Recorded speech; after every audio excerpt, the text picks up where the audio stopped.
right, guys, we are back again. Day number 22. We are going to be reading Job chapters 21 through 24. If you're new here, we are reading the Bible in chronological order in a year. We're taking 365 days to do it, so this way it puts us in the Bible every day and hopefully brings us a little closer to God, because we all could use that. So today is April 28th. We like to start with our daily devotional. We've got this little book here that I like to read out of.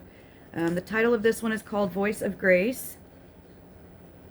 I tell you the truth, today you will be with me in paradise. Luke 23:43.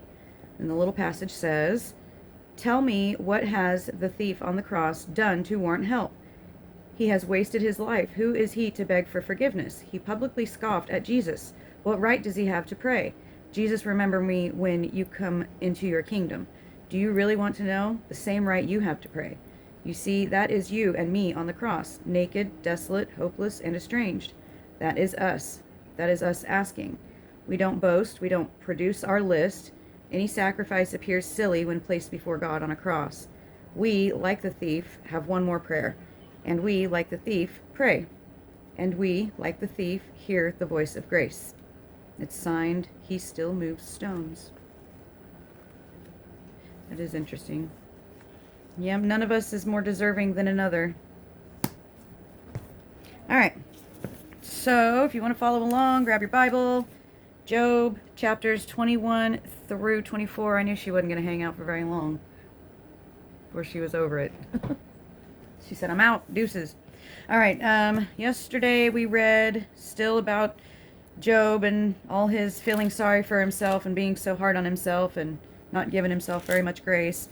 The last person that spoke was Zophar, the Namathite. Okay, so now we're going back to Job talking. All right, chapter 21. Then Job replied, listen carefully to my words. Let this be the consolation you give me. Bear with me while I speak, and after I have spoken, mock on. Is my complaint directed to man? Why should I not be impatient? Look at me and be astonished. Clap your hand over your mouth. When I think about this, I am terrified. Trembling seizes my body. Why do the wicked live on, growing old and increasing in power? They see their children established around them, their offspring before their eyes. Their homes are safe and free from fear. The rod of God is not upon them. Their bulls never fail to breed. Their cows calve and do not miscarry. They send forth their children as a flock.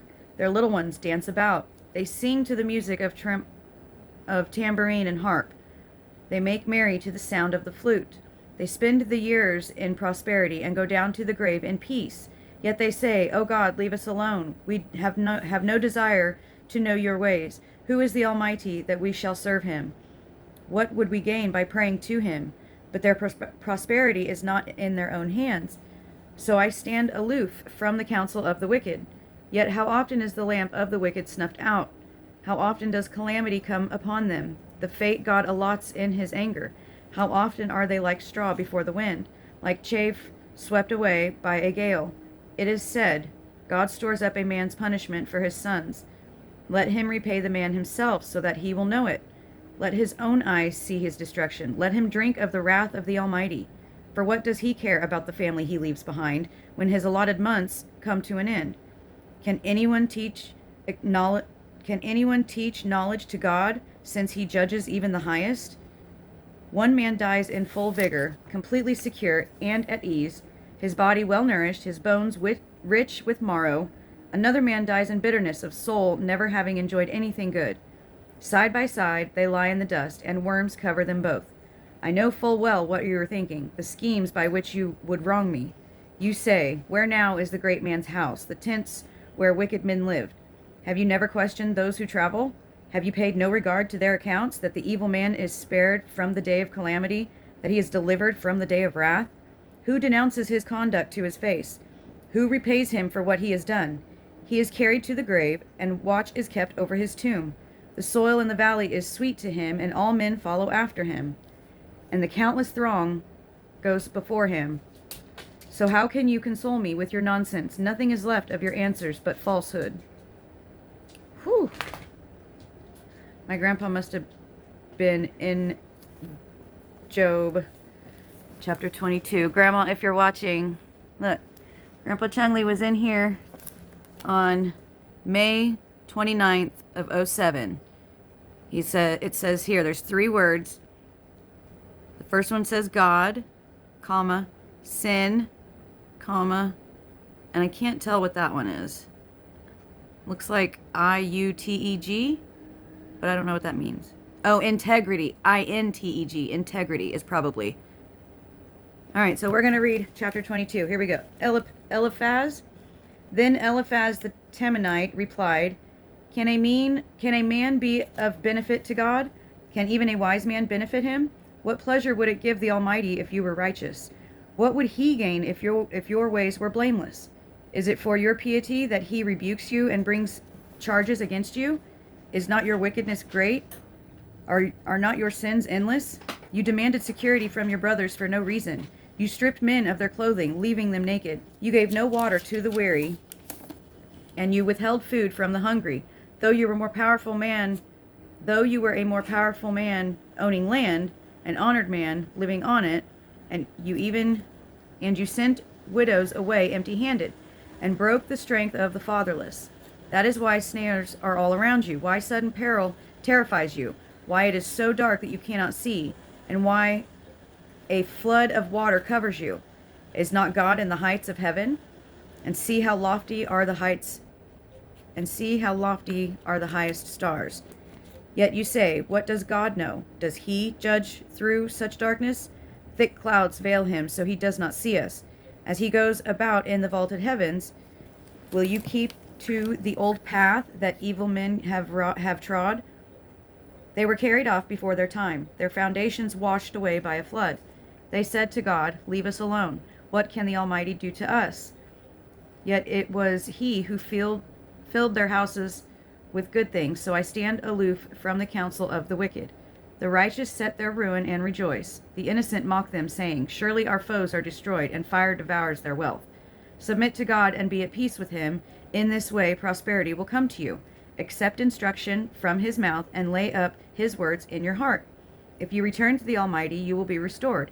If you remove wickedness far from your tent and assign your nuggets to the dust, your gold of Ophir to the rocks of in the ravines, then the Almighty will be your gold, the choicest silver for you.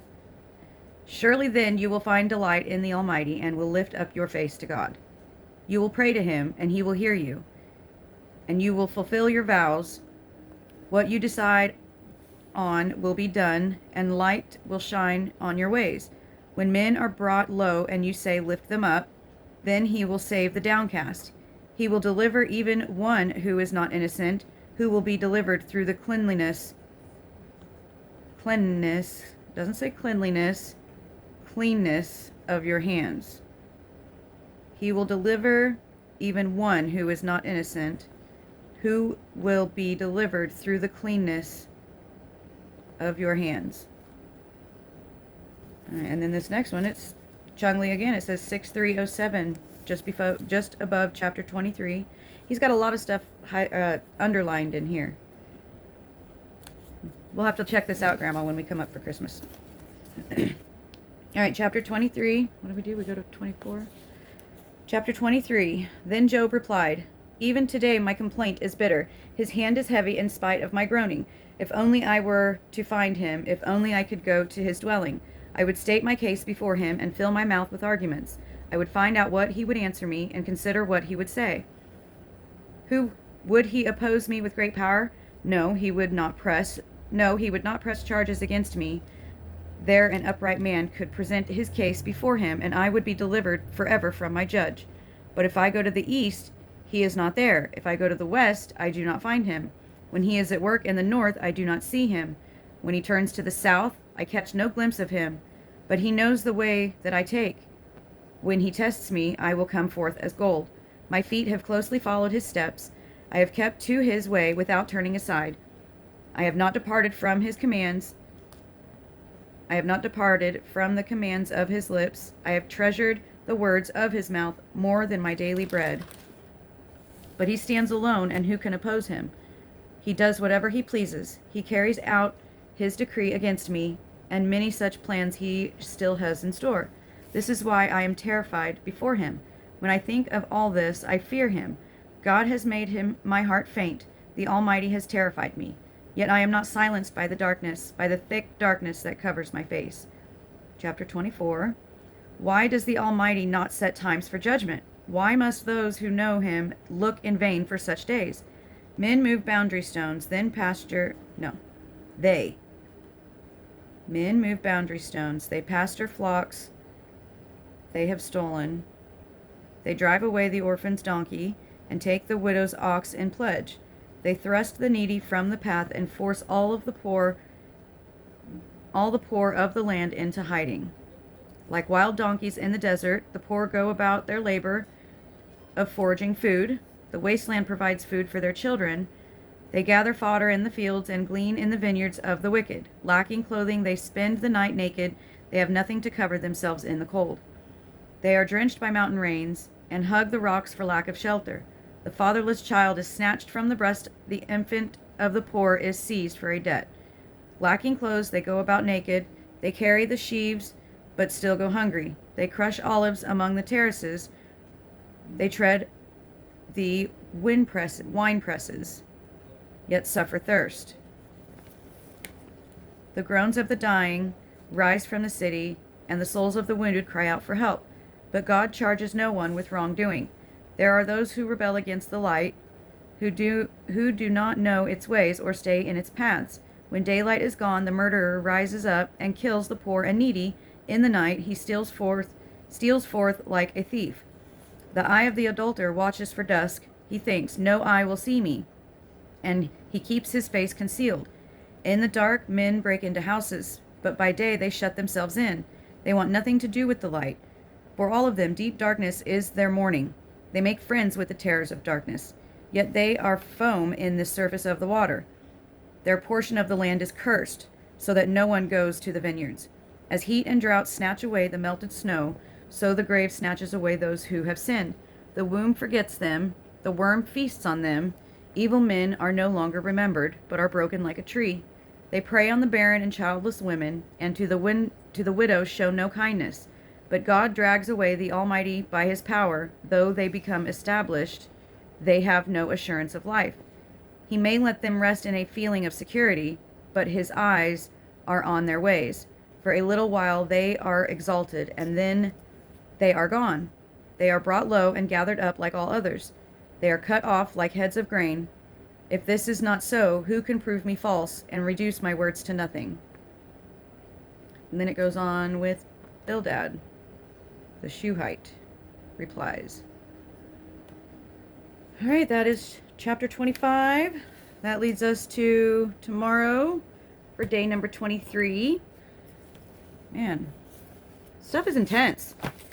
I mean, it's like scary to listen to him question so much, because it's almost to a point of blasphemy, it feels like. Like, you're questioning so much that it's almost unnatural. Like, where's your faith? Where's the faith at all? Do you or do you not believe in God? If you believe in God, then why are you questioning that?